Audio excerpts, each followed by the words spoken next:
Happy Friday, everyone. It's Maury Curtis Dunbar here at Painted, finishing up some of the projects that you've been watching me create. Today is the last little bits of everything that have to be done to finish creating these as decorative pieces, all these little cutouts that you saw me working on. You know, like my deer head. Hi there. But there are finishing steps that I would do on these that I would also do on pieces of furniture or other small decorative items. Not everything obviously has to go on a piece of furniture. Not all of these steps apply to a wall if you're doing it. Some of these steps are better used in different situations. For example, I don't top coat my walls. I think I mentioned that before, that unless there's a really specific reason or request from a client, I would never top coat a wall. However, I always top coat a piece of furniture because of the way furniture is used. So that being said, yesterday I briefly mentioned Varnish Plus is my go-to top coat for furniture and decorative items. This is Varnish Plus. It comes in quarts and gallons. Again, another Faux Effects product. Just a reminder for those not familiar with me, I am a Faux Effects instructor, so the predominance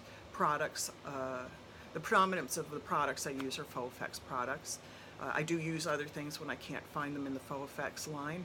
However, I have come to find over almost 30 years in the decorative painting industry that Faux Effects makes the most consistent, most durable, and the most reliable products on the market. And when it comes to water-based products, Faux Effects does not manufacture oil-based products at all, with the exception of one Old World finishing wax, which is a solvent-borne wax, and it's a true wax. Most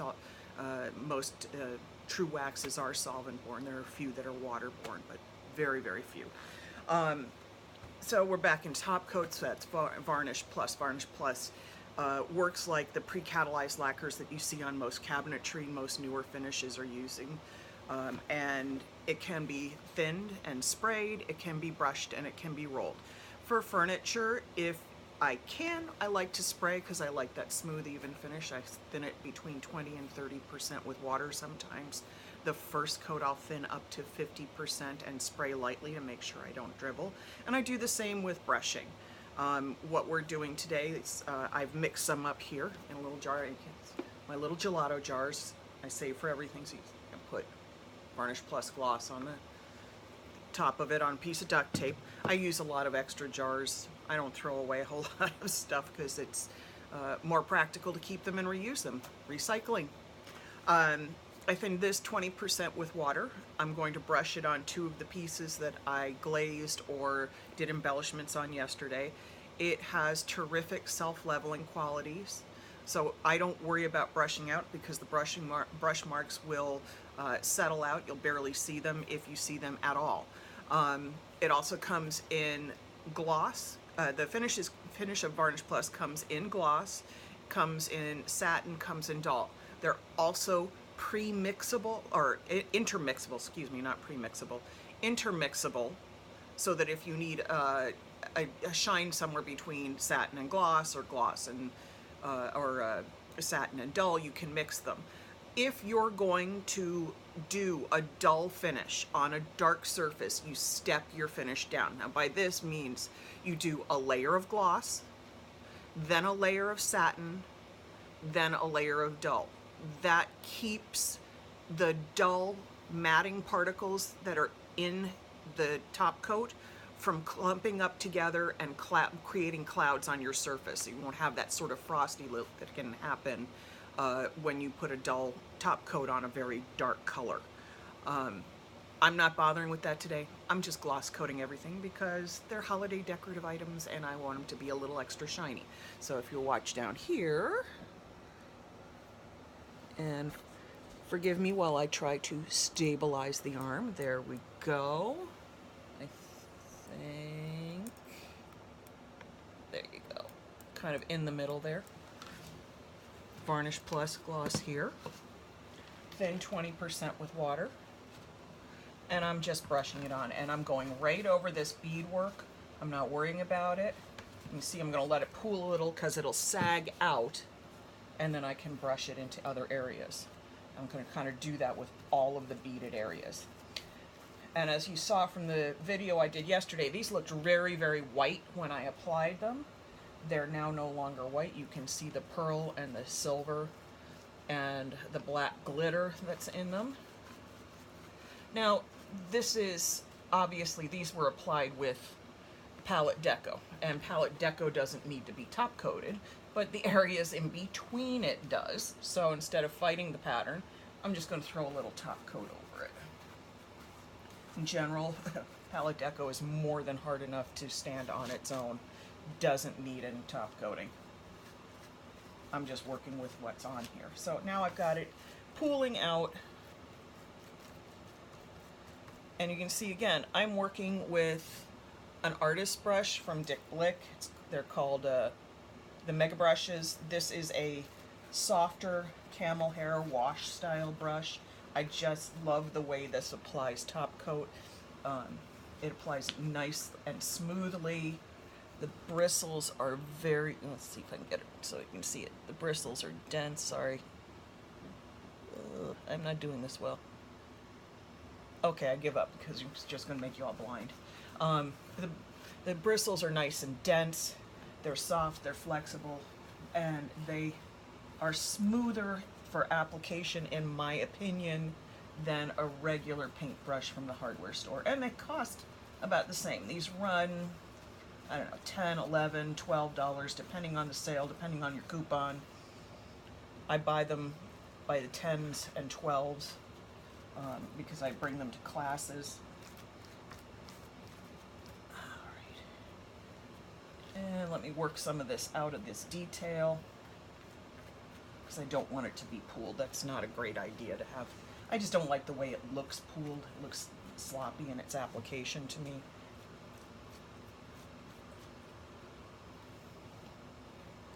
Okay, just work this all out.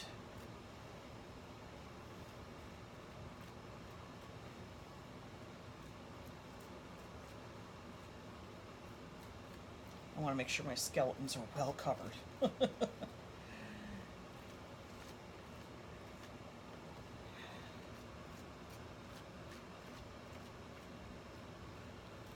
And you see, I have work time, so I'm not worried about over brushing it.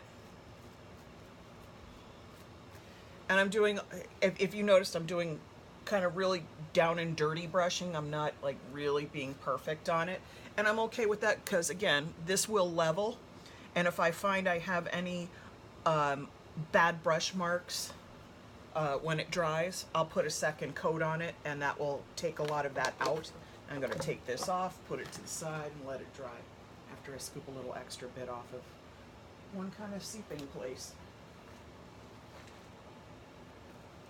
Excuse me while I find a place to let it dry.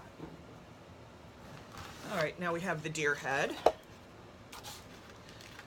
And as you remember yesterday, I refoiled the deer head that I didn't like, put new size on, put new foils on, put a stencil over it, got another pattern, and then I glazed it with a combination of Stain and Seal American Walnut and Aqua Cream. Again, Faux Effects Products. Aqua Cream is an interior-exterior rated glaze, and I mixed Stain and Seal, which is interior rated only. Do not use it outside. It's not color fast for outside, so if you try to do it on, say, something like a garage door, the colors will change and you'll end up with kind of either a really weirdly green or really weirdly red, depending on what the colors are. Garage door, I've seen it happen. I feel bad. It's not a very pretty look. Somebody put a lot of work into wood graining a door with Stain and Seal in Florida or down in the South, and unfortunately they had color issues. So you can see this one I'm brushing a little more carefully. My glaze is dried. I'm applying it a little more smoothly. I am catching the edges of the antlers. Now normally I would put something like a bucket up under here so that it would lift it up and any of the edges would dribble, but because of the way my camera's set up, it's a little hard to do that and see. So now I've done a top coat on this, and again, I'll wait until it's dry. Any brush marks will have leveled out. I will see if I've skipped a spot, because sometimes with the lighting in here, especially when the camera's on, I get glare on the surface and I can miss a spot, but I'll make sure it's completely coated. And I don't think you can see this, but there shows a slight whitish haze when I first apply it, because it's an acrylic and it's water-based. And I'll find another home. Oh, the finding of the homes for places to dry. Hardest part is sitting someplace. So yesterday, you saw that I had flash gilded. Thank you, Michael Gilbert, for reminding me of the term. Flash gilding is when you apply metallic powders, specifically originating as bronze, but it could also be gold, silver, mica powders, to an adhesive-sized surface, and you're just brushing it on. If you look at this now, you can see some unevenness in the colors. Specifically because I used two different powders. One was called Super Bronze from Sepp Leaf, and the other was Aztec Gold, again from Sepp Leaf in New York. Now this is an ornament shape, and as you notice, there's no hole punched at the top. Well, when they make these ornaments, they make toppers too. So I've already painted this topper black. I like the black against this pattern, so instead of changing the color of this, got a little bit of fuzz on there, clean that off. I took some of my Varnish Plus. That's what's in this little cup here. I took some of this, and then I added some garnet red mica powder to it. This is pretty cool stuff. This is from New York Central Art Supply. Unfortunately, New York Central has closed. Broke my heart when they closed, but there are other mica suppliers. Sepp Leaf carries mica, as does, I think Perfetto makes mica powders. I mean, there's a company called Pearlex that's basically mica powders, and you can find those in most craft stores. But what I'm doing here is I've mixed the mica powder into my Varnish Plus, because I do want to seal this and have it similar in glossiness. I don't want to lose the black. So I put a little mica powder in here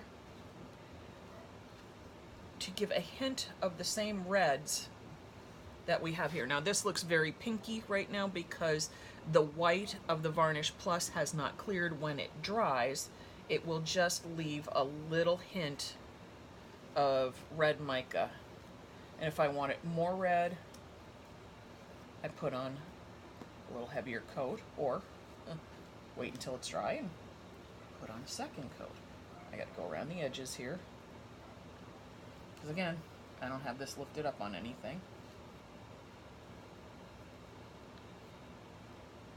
I'm making all my final brush strokes in the same way because I don't want to have it flip-floppy looking. I can have that and it looks awesome. I can do this and get a kind of cool pattern, but that's not what I'm aiming for right now. I have a fairly sophisticated looking piece here, so I want to maintain that look and have all the mica particles facing the same way. Now I'll set this to the side, and I will set this one near it so I can remember which one goes with which. And then the other day, you saw me, let me wipe this off here so I don't stain anything badly. Always good to keep a rag in hand. The other day you saw me do this item, this other ornament shape. I'm going to move all these brushes and this out of the way so I don't accidentally spill on the wrong one. And it needs its topper as well. I've already put a coat of Varnish Plus on here. I might do it again. I have a little funny rippling happening here, and it has nothing to do with any of the products. What actually happened is this is one I had in storage for a little while. It's an older piece, and it had gotten wet when we had some water issues in the space. So ignore the ripples. It's not the product. You can see the other ones came out perfectly fine. The newer ones are good. It's this older one that I had that got damp. So we're going to take that top piece, and with it we're going to use a product called Faux Metal. Faux Metal is this cool metallic paint stuff. Excuse me, I have to go off camera to open it. And you open it, it looks kind of like that in there. You can see it looks a little chunky, and there's some wet spots. Foam metal is designed to bond to metal and not be top coated, and it cannot be thinned with anything, and it's not really designed to be mixed with anything, although I've had a happy accident or two by mixing it with something by mistake. I won't get into that now. But you see it like that, and it must always be mixed up.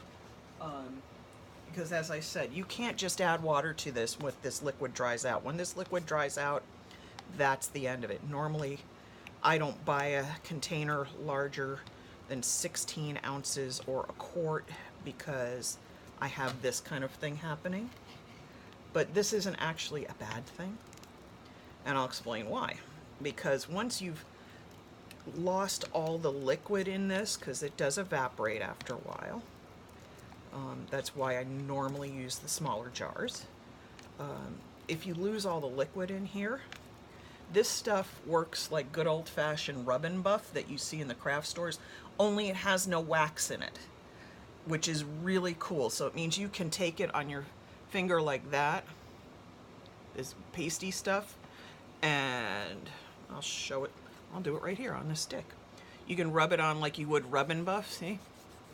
Super opaque, and it dries.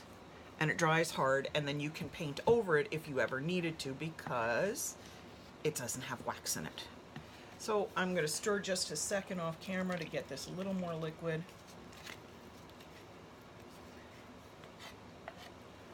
I never throw jars away when they get like this because of that whole rub and buff situation that I just explained. Yeah, this is gonna, and it's super opaque. You can see I just touched my fingers to it. So I'm gonna take my brush, dip it in, and as you can see, it's making it really opaque. Now, foam metal comes in silver, rich gold, pale gold, copper, and bronze. They are standalone products. They are very cool that way. I've used this for, oh God, all kinds of stuff. I probably should have my gloves on now so that I don't want to be having it as a silver manicure, but oh well. I'm going to go along the sides here.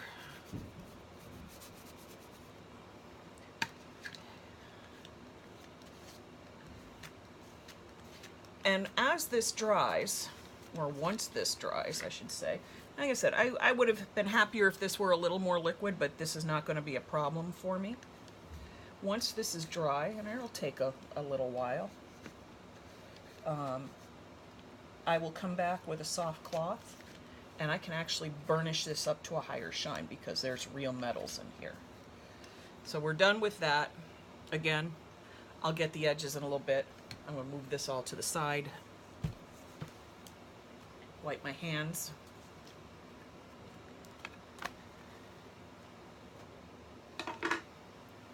And just to review what I did on this, I painted this base with Old World finishing paint, untinted, in a wash to seal the wood grain. Then I thinned Stain and Seal American Walnut with FX thinner, rolled a stamping roller through that mixture, and then stamped the surface here with it. Took stain, after that was dry, I took Stain and Seal in teal, thinned it with, mixed it into aqua cream, and rubbed it on in a strie, or brushed it on and then wiped it back in a strié pattern, so you can see that faint striping through here. Once that was dry, I still felt it needed a little more, so I took Stain and Seal Gold, mixed it with FX thinner, took a different stamping roller called Twigs and Berries, ran it through on a diagonal. Once that was dry, as I showed yesterday with the skull patterns, I mixed Faux Effects Palette Deco Clear with some pearl mica powder and some pearl glass beads, troweled it through mini stencils, and put the bird pattern on here. And once this is dry, I will attach the topper. Set that to the side. And here is another one completed. Again, you saw this pattern when I started. I had taken untinted Old World finishing paint to seal the grain, thin coat. Then I ran a stamping pattern through with American Walnut stain and seal. Didn't like how that pattern came out, so I took Old World finishing paint in its berry color, covered the whole thing, rubbed through to expose some of the pattern that was underneath. Then I took a glaze that I had made from Antique Mahogany Stain and Seal and Aqua Cream, and glazed it and rubbed it back to enhance the color and make it richer. Then I took the same Stain and Seal Gold and FX thinner tint mix and rolled it on with a stamping roller in this cool snakeskin pattern. I liked it because it looked sort of like net over it. And then took another small stencil where I troweled through Palette Deco Clear mixed with the same pearl glass beads and pearl mica powder mixture all over. And then I put a top coat of Varnish Plus gloss on it. So you can see it's all sealed up now. And then when I had the topper, this time I had the leftover glass bead mixture. So I troweled that on 100%. And what I'm going to do is show you how we attach those. Use good glue. You could use wood glue, whatever. I happen to have E600 here. Now I could take it and go all over the back of this, but that would mean I'd have to guess where it's going to go. So I'm going to take it. Put a little E600. Anybody familiar with this? It's a standard crafting glue. Very gummy. Has a nice tight hold though once you get it going.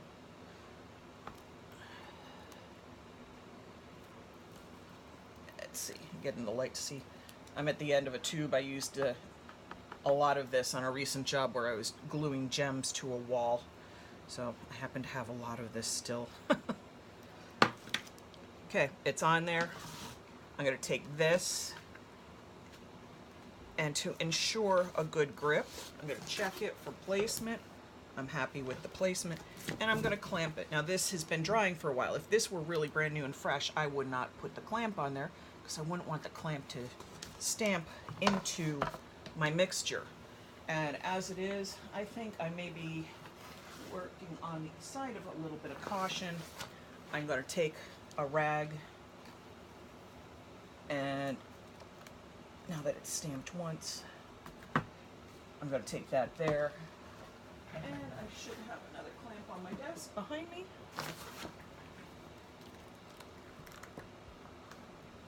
And clamp it all together. This will help prevent from any indentations getting into that bead gel. And I'm sorry, you're not in the screen, so I clamped up here, putting it over a rag. I'm sorry, I thought it was in the screen, but working on this little table, sometimes things shift and I don't see it as clearly. So that's going to get set aside, and I'll leave it that way for half an hour or so with the clamps on, and then just set it aside somewhere else to cure. The other two projects you saw, here's my little house. Again, the original project was I took Old World finishing paint untinted, used it in a thin wash to seal the grain. Then I used a stamping roller with a mixture of American Walnut and FX thinner to apply this pattern. Go back to the other videos, I'm sure you can find them if I posted them at this point. And that's how I got the pattern on. Then I created a glaze with Antique Mahogany Stain and Seal and Aqua Cream glaze from Faux Effects. Glazed the surface, left it kind of coarse. Then what I did is all I did to get the snow on is I rough tore tape and created a border for snow there. I rough tore tape and then taped off the icicles here and along everything else. Once it's cured, which it is now, you can see what a great look that is. Cute little bit of holiday decor. If I wanted to, I could write, I could come up with something in here, put names, put initials, put a monogram for a customer. Right now I leave it as it is because if my client wants it, it's not personalized for something else. And of course you saw this one. This is the simple two-tone foil. Painted basic black, rolled on designer foil size. Once it's set up to tack, I placed a stencil down the honeycomb shape, and I released a pewter foil in here to get this blue, kind of funky bluey metal background. Pulled released the foil, pulled the stencil back, and in this area, the stencil was still, the background was still sticky, so I used another pattern of foil, rubbed it and released it over the surface, and then I've top coated it. Not a whole lot of technique in this video today. I just wanted you to see the end of all the projects. It's not always fun to see somebody start something and not see how it comes to a final finish. I will probably post pictures of these too once everything's all glued together, so you can see how the final looks on all of the little ornaments came out. But I just wanted to complete the circuit on this. Now I'm going to finish up this video, get back to work on a couple pieces of furniture and other client projects that aren't going to be videoed for my client's privacy's sake. And I will be back and working on the pink cabinet tomorrow or Monday. Thanks everybody. If I don't see you, have a great weekend. Thanks for tuning in.